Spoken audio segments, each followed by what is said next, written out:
And finally tonight on this President's Day holiday, a fresh take on the legacy of Abraham Lincoln.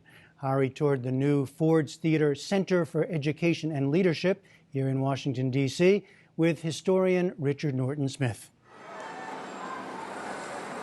Walking into the new theater center is like taking a step back in time to the cobblestone streets of Washington on April 16, 1865, the day after President Abraham Lincoln's death.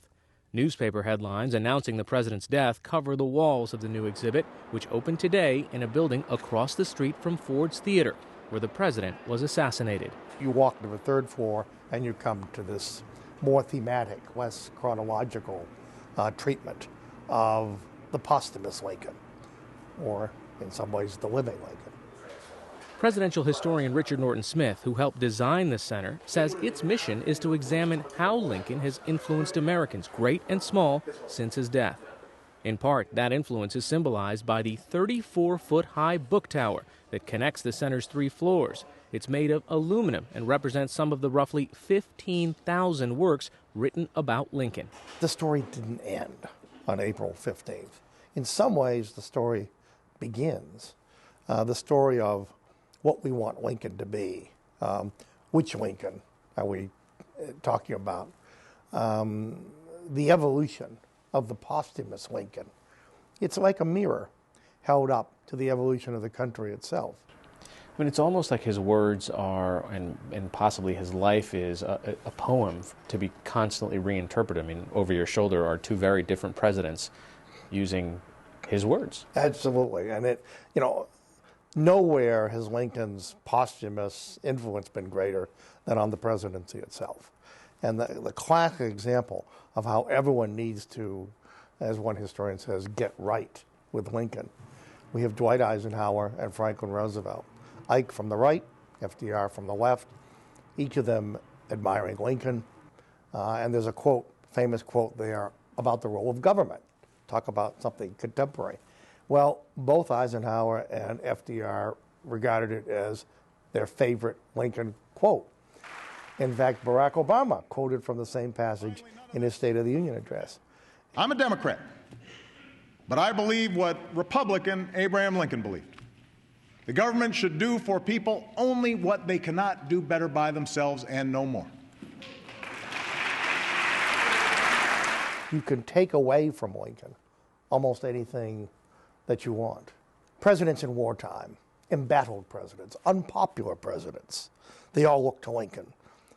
He's their patron saint because no president was more embattled or more unpopular than Lincoln was during his presidency. We think he was born on Mount Rushmore. Not so. Theodore Roosevelt hung his picture in the president's office and said, whenever I have a major decision to make, I always ask myself what Lincoln would do. Woodrow Wilson, who was a son of the South, who remembered seeing Jefferson Davis in chains being led past him at the end of the war, nevertheless developed something of a hero worship for Lincoln. Richard Nixon, as a 12-year-old, was given a portrait of Lincoln that he hung over his bed.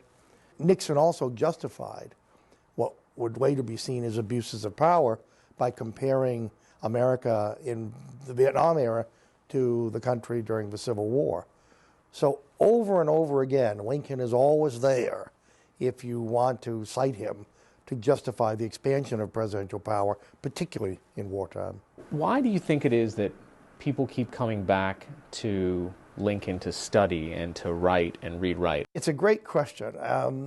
He's not Washington or Jefferson, about whom scholars obviously continue to write, but who seem more remote. Lincoln seems more accessible to us.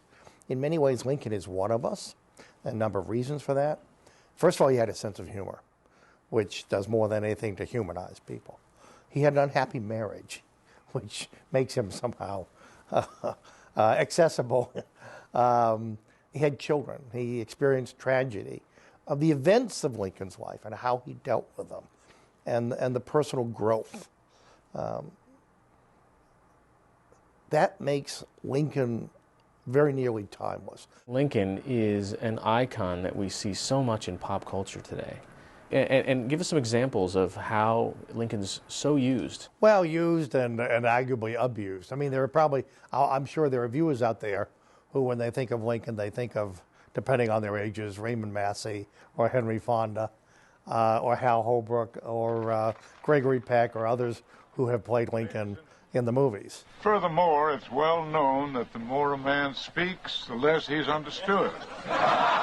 Lincoln has, in fact, been used almost from days of his assassination to sell products. We have Lincoln logs. For a younger generation, Ted and Bill's Excellent Adventure includes Lincoln. Party on, dudes!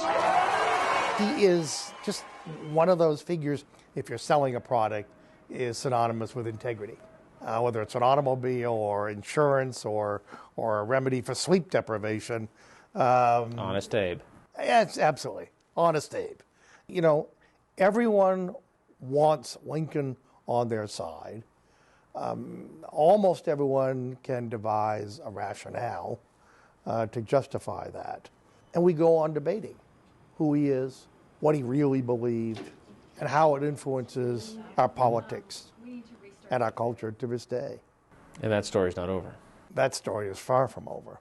We deliberately wanted an unfinished quality about this museum, about the story that we're telling here, because the one thing we know is the last word about Lincoln will never be written, and the next generation and the generation after that will discover and interpret Lincoln for themselves, just as we have. And in doing so, they're really looking in the mirror, and they're asking themselves, what kind of people do we want to be? What kind of country do we want to have? Richard Norton Smith, thanks so much for your time. Thanks for your interest.